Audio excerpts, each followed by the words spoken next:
We have our next talk by Dr. Philip Jackson on toward human level goal reasoning with a natural language of thought.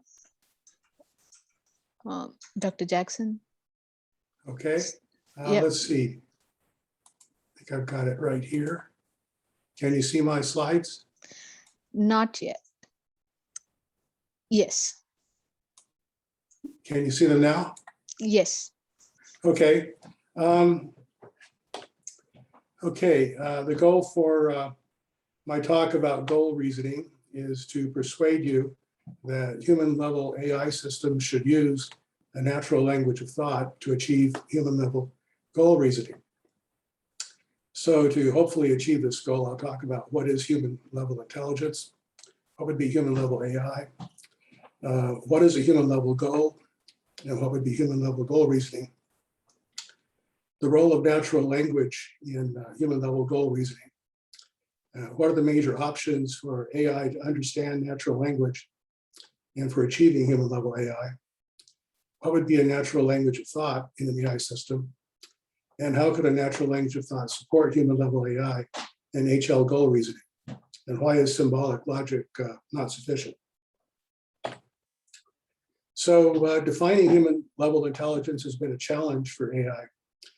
People have suggested that it may not be a coherent concept that can be analyzed, even though we can recognize it when we see it in other people. A Turing test can help us recognize human level AI if we ever create it, but it doesn't define intelligence or help us indicate how to achieve it. And it focuses on recognizing human identical AI, but it could be important and sufficient just to develop systems that are human-like and understandable, but not human identical. So in 2014, I proposed an approach different from the Turing test, which is that we should define human level intelligence by identifying abilities that are achieved by humans and not yet achieved by any AI system. And I call these higher level mentalities. So they include things like fully general natural language understanding at the level that humans achieve, higher level learning, which I'll talk about in a second, metacognition, artificial consciousness, sociality, curiosity. All of these things have been topics of research, but no single system yet developed combines all of them at the levels that have been achieved by human intelligence. Okay, so what's a human level goal? I would define these as goals that are involved in achieving the higher level mentalities. And these higher level mentalities also support human level goals related to employment and social relationships and so on. And of course, people have other important goals related to biological survival that motivate these higher level goals. And then I would define human level goal reasoning as all the forms of goal reasoning that are used by these higher level mentalities. So for example, creativity, the ability to postulate new goals is an example of creativity and reasoning about whether to pursue them. That would also support creativity and originality in general for human level AI. By higher level learning, I mean learning that involves creating explanations and testing predictions and using causal and purposive reasoning to develop new ideas and new thoughts about what is happening and going on in an environment. So this distinguishes higher level learning from lower level forms of learning that have been studied previously, like neural networks. Well, purposive reasoning is reasoning with and about goals. So higher level learning involves goal reasoning. Natural language in general often involves reasoning about goals that motivated natural language expressions. And we can also have goals to understand what people expressed in natural language. Metacognition, well, goal reasoning could provide a mechanism for controlling metacognition and considering questions like, why should I think about this? And reasoning about goals could itself also be considered a form of metacognition.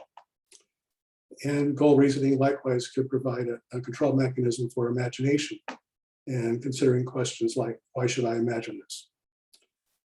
Artificial consciousness, goal reasoning could enable a human level AI to be more than just a passive observer of its thoughts and its environment, but to actually direct its consciousness in ways that reflect goals that it wants to achieve. Curiosity could be described as the ability to ask relevant questions and understand relevant answers. Well, a why question asks for a description of a cause or intent, and understanding intent requires reasoning about people's intentions for performing actions. But reasoning about intentions is essentially reasoning about goals. Sociality, emotions. A human level AI will need some understanding of human emotions to successfully share human goals, since emotions can drive the creation and the prioritization of goals. And in general, human level goal reasoning could itself be considered as a higher level mentality because it guides and supports other higher level mentalities. Okay, so what's the role of natural language then in human level goal reasoning? Essentially, all forms of human goal reasoning are expressed by people in natural languages, at least when we communicate that reasoning to each other. So this suggests that we may not need to know how the human brain represents goal reasoning internally, at least if we're going to discuss how goal reasoning might be supported by a natural language of thought. And if we take this approach, then understanding and representing goal reasoning at the human level could be considered as a sub-problem of understanding and representing the semantics of natural languages. Okay, so what are the major options for natural language understanding? Well, they parallel the options for achieving human level AI. We could have purely symbolic approaches, we could have neural network architectures or hybrid systems. And you could argue theoretically that either the symbolic or the neural network approaches could be successful based on computational generality. But if we focus just on the symbolic methods, there are two major alternatives to consider. The first is to treat natural language as external data and to translate natural language to and from some internal symbolic language, the predicate calculus, conceptual graphs, or even n-tuples of data. And this has been the traditional AI approach for many decades, but it's still far from achieving human-level natural language understanding. The second option is to use natural language as a language of thought within an AI system. So what this means is that internally thoughts would be represented by data structures corresponding to natural language expressions, and that inference and conceptual processing would be performed with these natural language data structures. We would have probably other symbolic languages that would support implementation and pattern matching. But in this approach, the natural language data structures would themselves be the higher level representations of thought in the AI system. So this involves more than just representing and using syntax to represent thoughts. It also involves representing and using semantics of natural language. And it involves more than annotating natural language expressions to represent meaning. It involves annotating and then using these natural language expressions within an AI system as the representations of thought. And there does not appear to be any valid theoretical reason why this approach cannot work, why we can't use a natural language like English in this way for an AI system's language of thought. So I advocated this approach in my 2014 thesis. To emphasize the point, what are the limitations of symbolic language?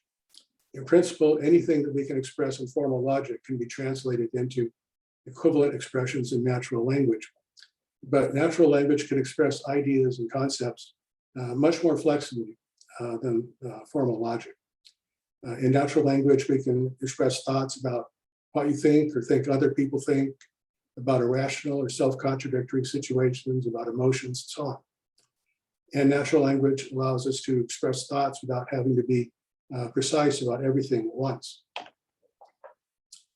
Switching to neural networks, there does not appear to be any reason in principle that prevents neural networks from eventually achieving human-level AI.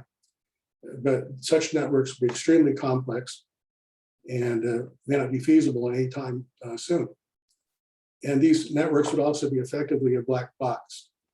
But it can be very important for us to have AI be more open to inspection more explainable than a black box. So this suggests that research on neural networks should be pursued in conjunction with symbolic methods that support explanations in natural language. And it should be possible to develop such hybrid neurosymbolic architectures. And they could have substantial advantages, getting the best of both worlds, so to speak. And I advocate a class of architectures that I call the Talamite Architecture. And I focused so far on discussing the symbolic processing side, with integration of networks to be a topic for future research. This diagram illustrates the overall nature of the Talamite architecture. It makes the point that there are three conceptual levels: the linguistic level, at which the language of thought is used to achieve the higher level mentalities; an archetype level at which cognitive categories can be represented in a variety of different methods have been discussed by people over the years; and an associative level at which connectionism is available. And in fact, neural networks might pervade all three levels, but the key thing is that at the linguistic level, there would be this symbolic expression in natural language of thought. So how about representation of goals? In my thesis, I talked about this to some extent, although I didn't discuss goal reasoning per se. The prototype illustrates some of the potential to support goal reasoning. And so in the demonstration, a goal is a conceptual structure that uses the verb want, and the object of the goal could itself be another conceptual expression. And this gives a simple example for a goal: I want to examine grain. And the syntax allows goals to be nested sentences and complex phrases that could perhaps involve other goals, like A wants B to want C. This slide shows the sentences that were used in the demonstration that involved representation and reasoning about goals. And it makes the point that some rather complex sentences could be involved and used to support reasoning that involves goals. So in principle, a human level AI could represent and reason about a wide variety of thoughts involving goals. And here's just a short list of some of the kinds of things that could be represented. You could have goal A conflicts with goal B and supports goal C. My goal for today is to plan my goals for this month. X wants to have his cake and eat it too.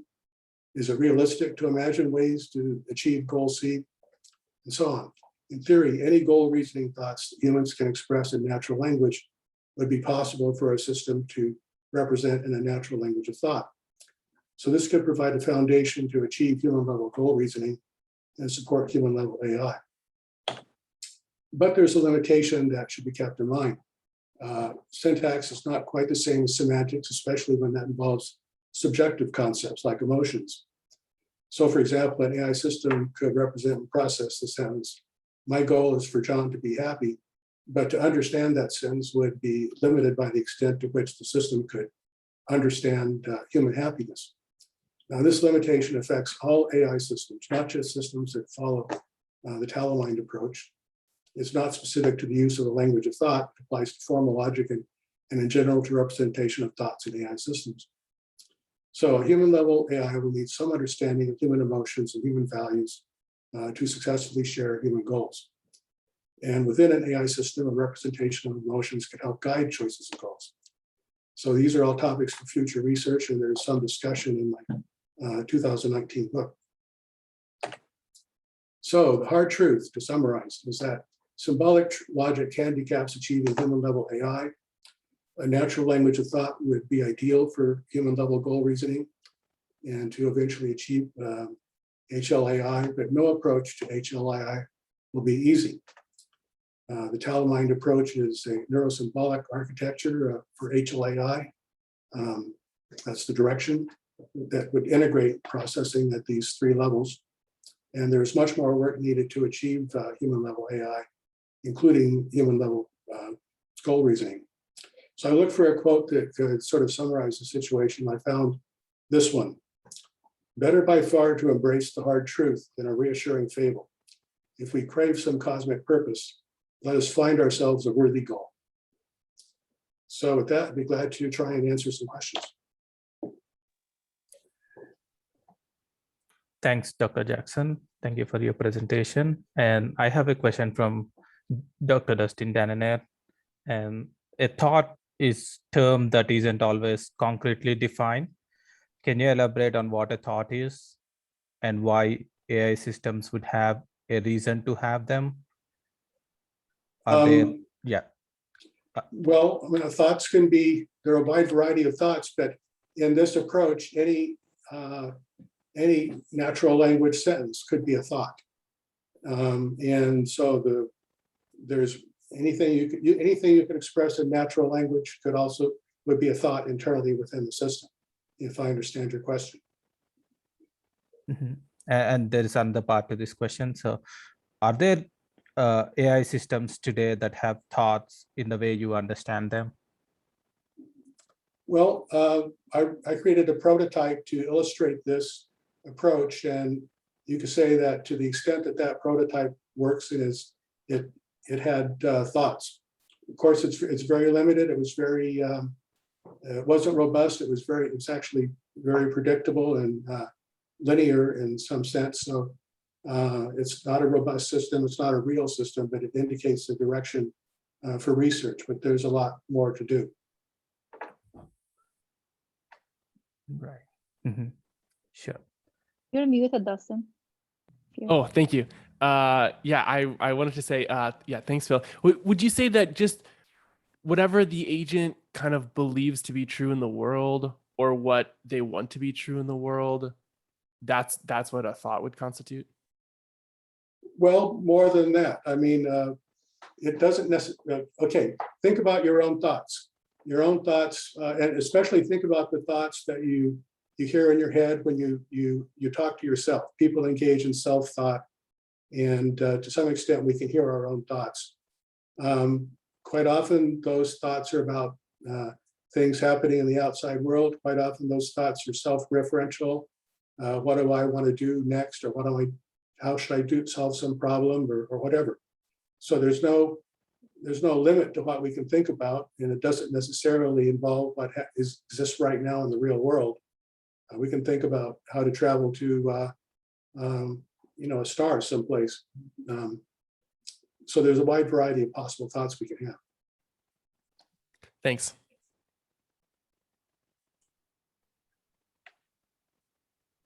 And thank you, Dr. Jackson. Those are the questions that we have, and feel free to reach out to Slack for any further questions. Okay, yeah, I'd be glad to correspond with people or answer questions later on. I'm going to try to attend as many of these talks this week as possible, but I'll have to leave. I won't be able to attend Thursday afternoon. Mm-hmm. Sure. And yeah, so yeah, after this presentation, yeah, so we will be taking a half an hour break, and the next we'll have an invited talk by Dr. Pat Langley, and yeah, we'll be taking a 30 minutes break for now.